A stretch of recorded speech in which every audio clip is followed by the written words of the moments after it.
Another day, Wes Wyatt. Can you believe it?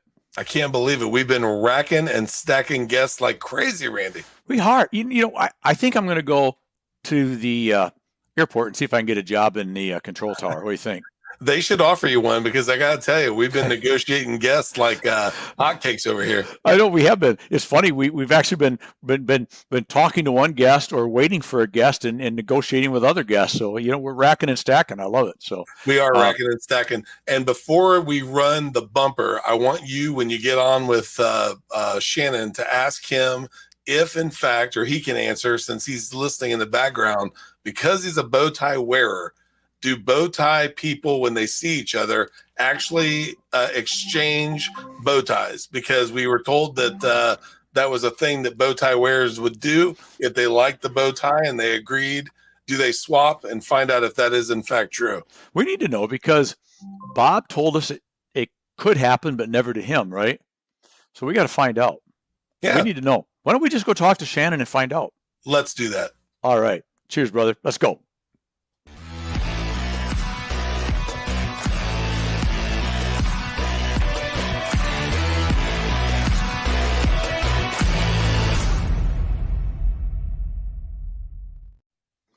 Hey, Shannon, how are you, my friend? Doing great. How are you guys doing today? We're doing great. It's just another day alive doing what we love, right? You know what? Couldn't ask for anything more.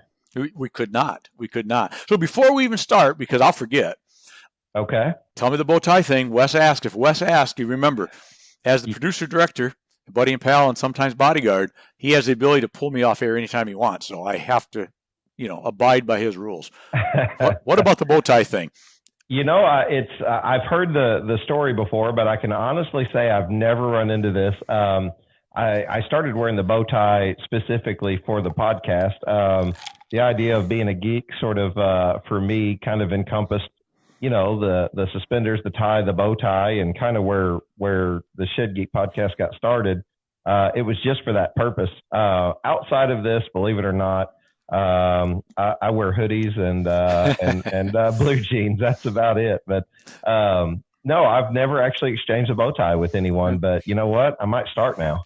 Well, if you like one, because according to a recent guest we had that we dropped his podcast, I think a week ago, Bob Pavanowski, he's a hospitality guy, and part of his deal for his shows is when he speaks, I should say, or does his videos and podcasts, is he's got to talk to the bow tie, and because sort of from the hospitality world, Sure. And so we asked him the same question, or Wes did, because Wes is strangely, I think he wants to start wearing bow ties, and I think he's a closet bow tie wearer, and he just doesn't want to tell us. That's what I think. But actually, go ahead. I enjoy it. I love it. I don't know what it is. It's you've seen Superman. So I'm from the city of Metropolis, Illinois, and get out of here. We're Superman. No, Superman. It's the only, you'll find this hard to believe, but you will not see me and Superman in Metropolis at the same time. It's so strange. I wonder. The reality is, it's the only town in I think America named Metropolis, but it's the destination home of Superman. They have a celebration every year because of it.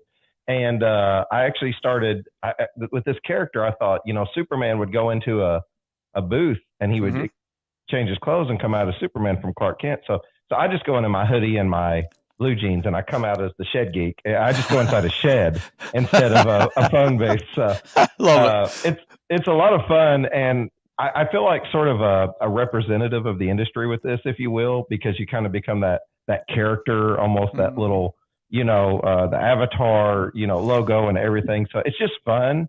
And of course you get a lot of looks when you look like this. So. Well, exactly. And you've hit a new high because you just hit it. You are the avatar of the shed industry. Shed industry. I don't get any better than that. I love representing the industry. It has certainly served me well. So anything that I can do to shine a positive light on it means a lot. Two things. I want to get into who you are, what you do, and why you do it, and your podcast and everything else. But I like next time you've got to let Wes and I know if you ever exchange a bow tie. We have to know. First time I do, I'm tagging you guys on LinkedIn, Tag us. Facebook, as a matter and of everything fact, else. send us, even better than that, we will do a short 10-minute video together about how it happened, where you were, because we got to know. And I see that's way Very cool good. because my little thing, especially when I'm traveling, is I'm a cool socks guy. I found this hashtag cool socks. I enjoy. I have no pair of socks that don't have weird stuff. And one Yeah. thing that I never do is I pull out, if I'm on the road, for example, if I have 6 nights, I got 6 pair of socks. I reach in and grab them. I don't have any, pay zero attention to does it match the outfit, because that's part of the draw to Sure. that. The thing is though, is exchanging a bow tie would be different than, let's say, and I like your socks. We'd like to exchange socks, because that would be weird, I think. Yeah, Right? I would probably walk away from the guy asking to exchange socks. But I love it that you have the cool socks thing. My son does this. He does the cool socks thing, and I think it really takes a particular personality to pull that off. But Yeah. it's so fun, isn't it? It's like the ties and the bow ties. You Oh, can yeah. just you throw on whatever, and people kind of appreciate Yeah. that humor. Well, I think. the funny thing is, when I started doing it, I just had on some, and it's so perfect because what you mentioned, Superman, I had Superman socks on. Nice. I was sitting at a National Frame Builders Association show in Nashville, and you've probably been there at the Opryland complex. So we're outside where you go into the show hall, inside, but outside the show hall. And I'm sitting on this brick little area with my leg crossed, and my Superman socks showed. Then this guy and his wife, I assumed, or girlfriend, whatever, she goes, "Oh, I love your socks." Oh, well, thank you. And so then I started going, I'm going to start doing these, and like I'll post in the morning early, 6 a.m. out the door. Today socks are whatever. And I actually have had customers or followers send me socks. Nice. It's just cool. It's just a fun thing to do. You can custom make these socks. So now I'm going to have to look into sending you some Shed Geek socks. I would wear them. I will wear them on air. Perfect. I will wear them on air. So, well, cool. So let's get into Shannon. Who in the world, besides you're the Shed Geek, but give us who you are, why the Shed Geek, what you do. Let's just rock and roll. And you're a podcaster. You got the Shed Geek podcast, so I could probably go take a break, and I'll be back in 20 minutes. But I may have something. Who knows? Go ahead. Who is the Shed Geek? So the Shed Geek sort of is the end to a long search for purpose in career, if you will. I have even on my website, and I talked about this on a previous podcast. I've put on there, I'm the result of a lot of bad jobs, bad bosses, but also bad decisions. And growing up, just without. I didn't have a direction really in what I wanted to do. I did always appreciate construction in my early years as a young man. I even worked as a home builder for a small time.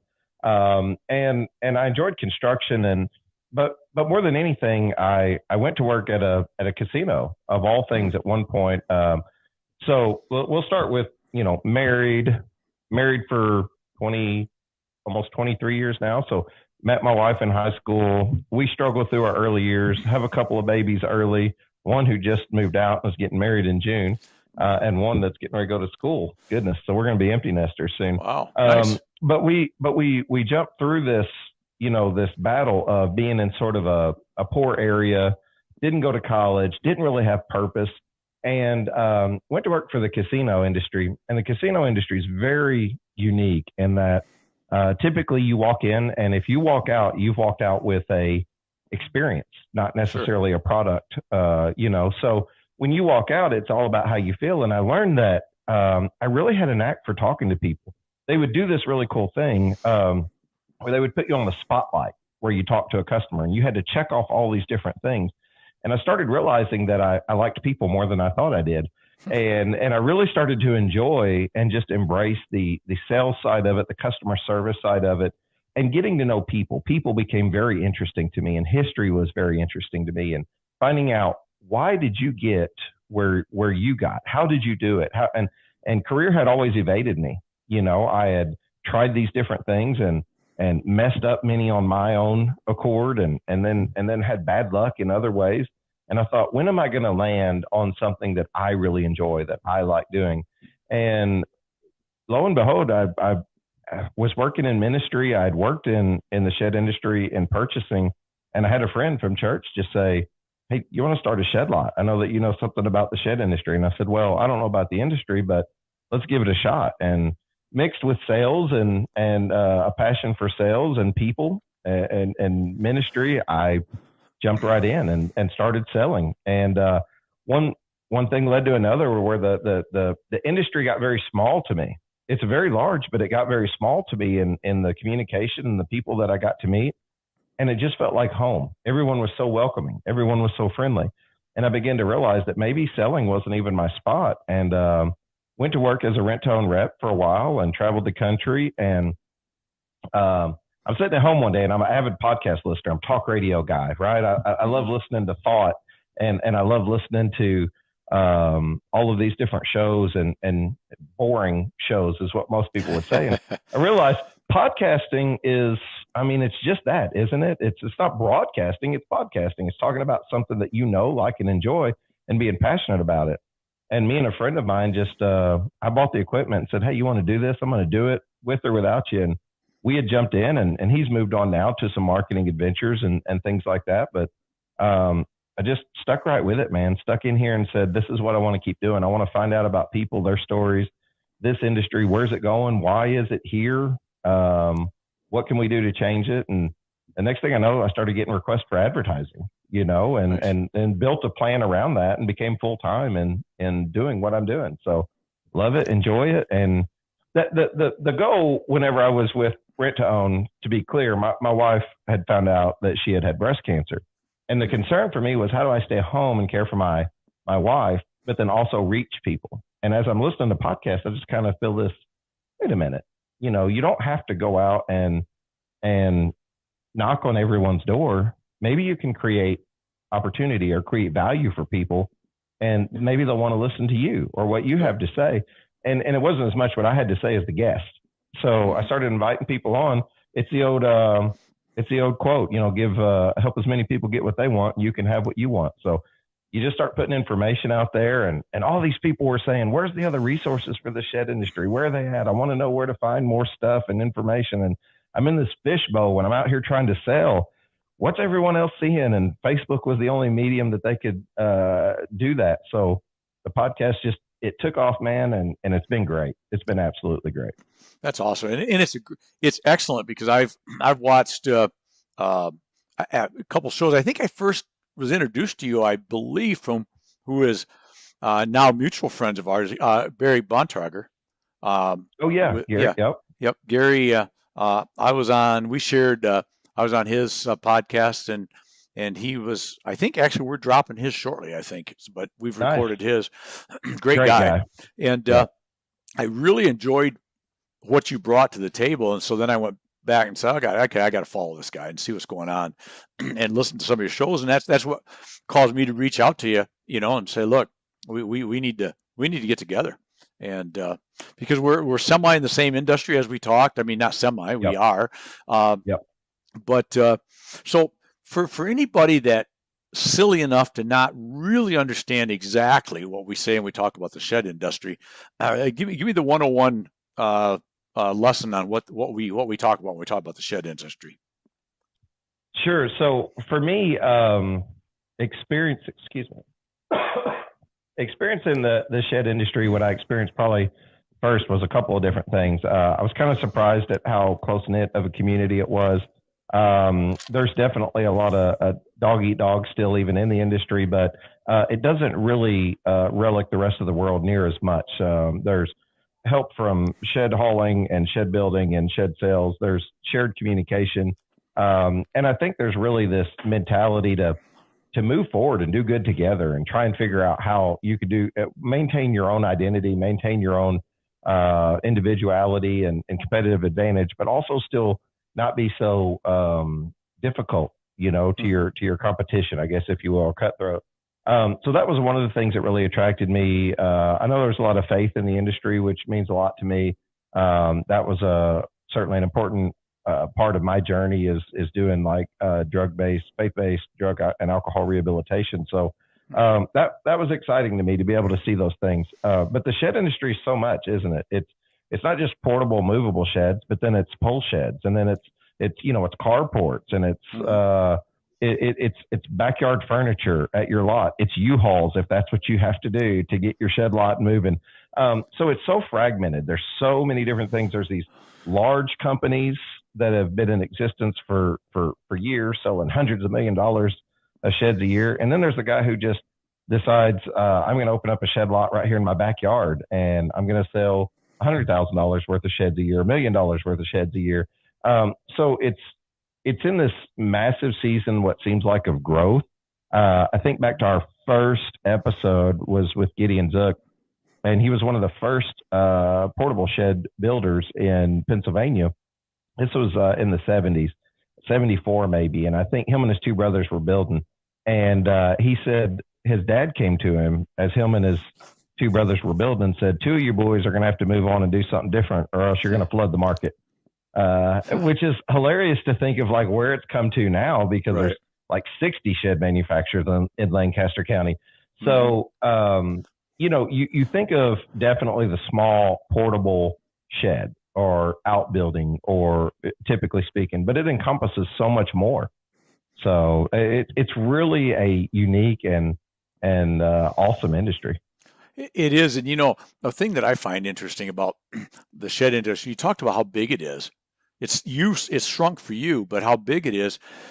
I think about, because I'm going to be there next week in Holmes County, Ohio.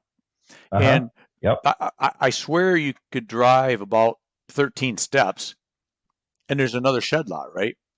And, and nice sheds and beautiful sheds. But wouldn't you think, and it always makes me think, even coming from the industry, that doesn't everybody on planet Earth that needs a shed have a shed by now? But yet, wow, they're everywhere, and they're all doing well, right? Yeah, they are. 2020 and 2021 saw probably the best year in shed sales. And I think, even if units were down, which I think units were up because we saw inventory flying off the shelf, but I mean, units went up, but then also the retail price went up. And I think some of that is just kind of given way to, we're a fairly traditional industry. There's a large community of Anabaptists that does build in our industry. And because of that, you're probably not going to see as much of an emergence of technology, but you are seeing where technology is beginning to run its course.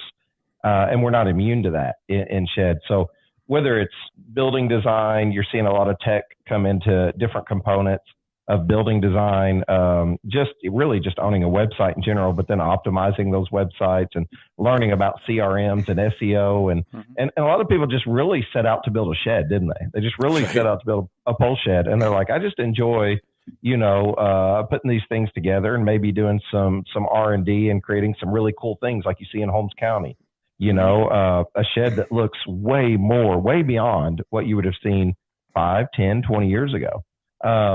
And I think that that's what's happening. I think that you're just seeing sort of this bust onto the scene, this shed just show up into everybody's yard, because outside of your home and outside of your vehicles, probably the next largest purchase on your property is a shed. And with America, we like excess. We like extra stuff. We would need a place to put our stuff. Right. And you can have a shed conveniently delivered to your home, right there to your backyard. And a lot of people still don't know that. I think a lot of people think of it as, I've got to go to the hardware store and I've got to buy the components, and you can do that. But just the idea that it's available and for an affordable price to just show up in your yard, how cool is that? That you can get everything you need. And I don't know about you, but I'm a garage guy. I like to hang out in my garage. I think that's the coolest room in the house. So you can go to a real estate developer, and while they tell you that it's all about the kitchen and it's all about the bathroom, trust me, get the guy out there in the garage and get him looking around, because that's what he wants to see. Exactly. So you need a kitchen, bathroom for the wives, and a garage for the guy, and you got a garage for the guy. That's right. And it's just such an interesting industry, Randy. It serves both purposes. I mean, we're seeing in newer generations this move to like minimalism, right? where I want less. So I don't need excess. I don't want extra stuff. We want the minimum. We don't have too many clothes. We don't have too many dishes. So we're going tiny. See, we want a tiny home. Shed builders are building tiny homes. You're literally capturing both sides of the market. You want to have a space for your extra stuff? Go see a shed guy. You want to go really small and have a minimalistic tiny home lifestyle? Go see a shed guy. Right. Exactly. Well, and people want, I'm not saying that the we'll call it the typical big box tin or plastic shed doesn't exist, and they do, and they're out there, but there's a large market, it seems, and just again using just Holmes County because I'm going there next week, and surrounding counties, but there's a supermarket for the nicer shed, right? The higher end it looks like a house, like you said. It's something to be proud of in your backyard. And even if you're minimalistic, they're great for the kids' playhouse, backyard office for the guy or the wife, or a gardening place or craft place for the wife. I mean, it's not limited to just sticking a bunch of bikes and lawnmowers in, right? Absolutely. And we saw a lot of that, especially with COVID. You saw a lot of people working from home, needing extra space, or they were at home and they said, hey, now's the perfect time to go out in the yard and take a look around. And the next thing they realize is, hey, we need a new garden shed, or we need more space, or an exercise room, or a place to play music, or whatever your hobby is, and you see that. And then you're seeing the emergence of, excuse me, all these different technologies. I mean, you have two sides. You definitely have an economy-based shed. You have someone who's trying to do more of a cookie cutter thing and work in automation and maybe try to provide something that's just simplistic. And then you have the builders that really focus on quality. Go to a shed manufacturer's website. Go to 10 of them. You're going to see the word quality. If it's not in their name already, you're going to see that show up because they take a great amount of pride in building what sounds like it was just an outbuilding or a shed. Double top plates. They're putting hurricane ties on each rafter. They're running 3/4 inch flooring. Lifetime metal or something. They're really doing. They're trying to take what has always been traditionally thought of as just a place to go store stuff, and really build something that has a long shelf life on it. So you're seeing some really cool emergence. Corbels and all these different like cool little things that's going on sheds that you're like, wow, that shed looks nicer than, some homes in some cases. Really. Yeah, I know that there's two areas that always amaze me is some of those sheds that you see that are just, like you said, better than the house at times. And the other area that's always funny is that because I have product that gets sold into the equine market, and it's always amazing the amount of people or the amount of money that people put into their horse barn versus anything else. It's almost like I'll live in a tent if I need to, right? But my horse barn is going to be this Taj Mahal, if you will, right? But that's good because it's fun to see those high end projects or even medium range, but the quality that goes in and dealing with, as you mentioned earlier, the Anabaptist community. I've dealt with that world my whole life, and so many of my customers come from that plain community, if you will, or offsets of. And they are all about doing quality work. Yes. Quality is number one. It's not just a slogan. It's just what they live every day, right? And it's got to be fun for you to be involved from that level. And speaking of your involvement, that's kind of where I wanted to run here maybe for a minute is, so you're doing your podcasts live as much as you can. And so you're really an advertising extension, a marketing extension for a lot of these guys. And I'm sure some of them that maybe don't understand or even care about marketing, but somehow I guess I probably need to do something. You're probably a lifesaver for some of those guys because you're going to do for them what they may not do for themselves, right? Sure. And really we've, accidentally stumbled up onto so many things in trying to reach the audience more than doing just an audio podcast.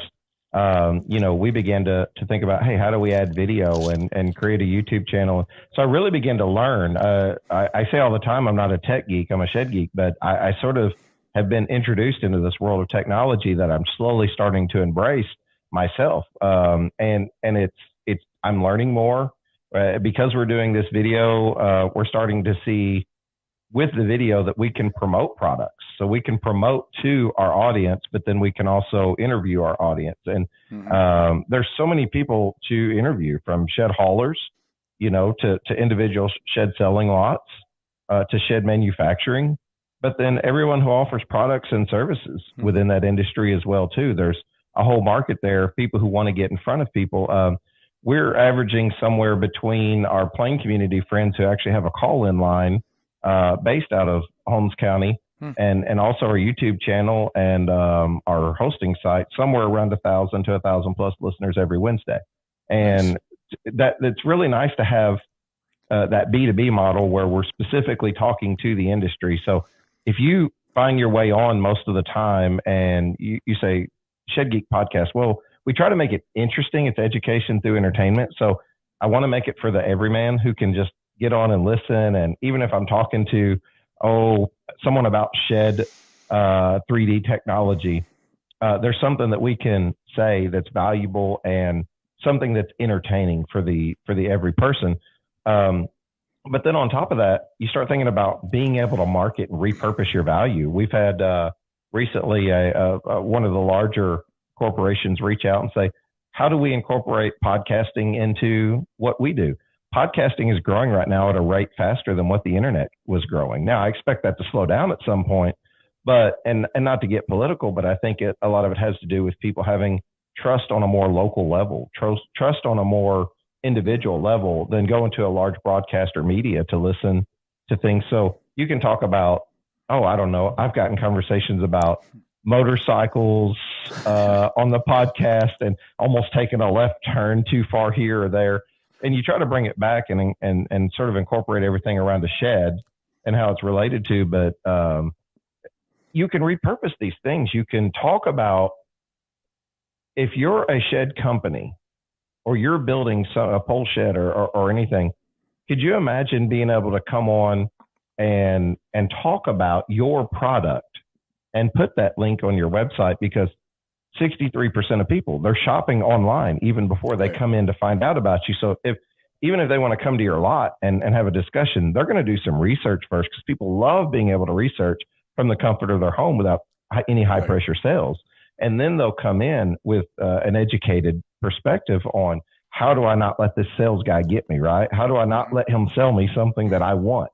So they come in with that education ahead of time already, and they're welcomed by going onto the website, by feeling like they have a friendly personality already that they know. Hey, are you Summit Portable Buildings?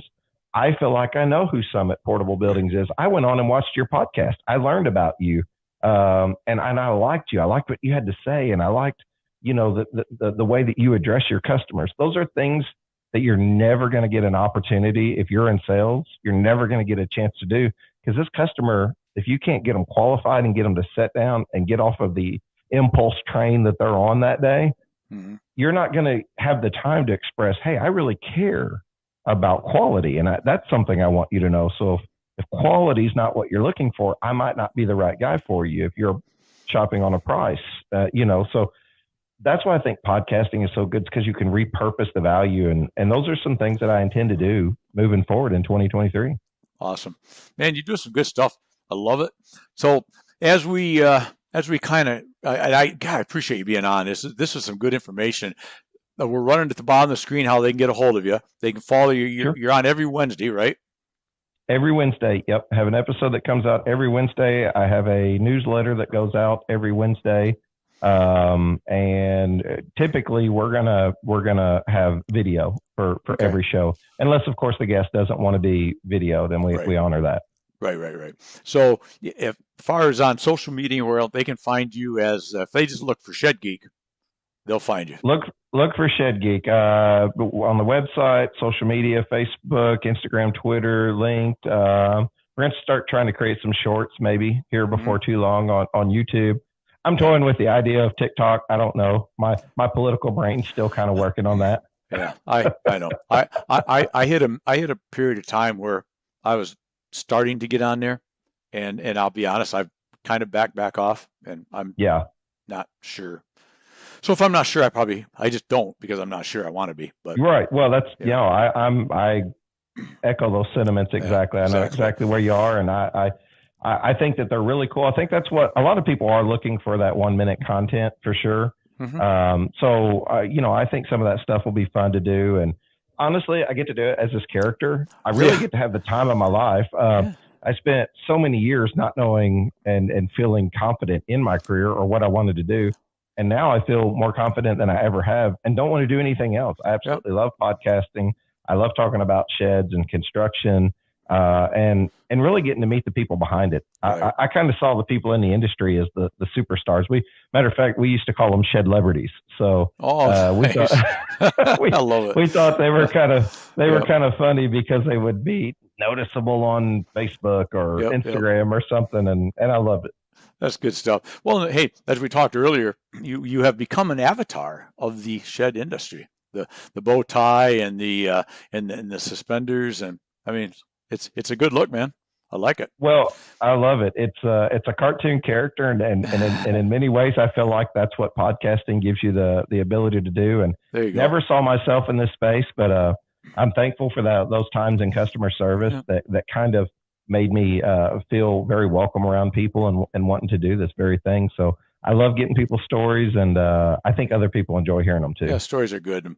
And what you're doing, my final word on that is what you're doing, bringing to your shed community is something that I keep a note right here on one of my light towers that I remind me all the time. Visibility equals opportunities, right? And the more visible you can be out there, the more visible your shed guys can be out there, the more opportunities that they don't have to go find, they come to them, right? Just because, as you said, I saw you on some video, I saw a post you did, I saw you seem like a great guy, you seem honest.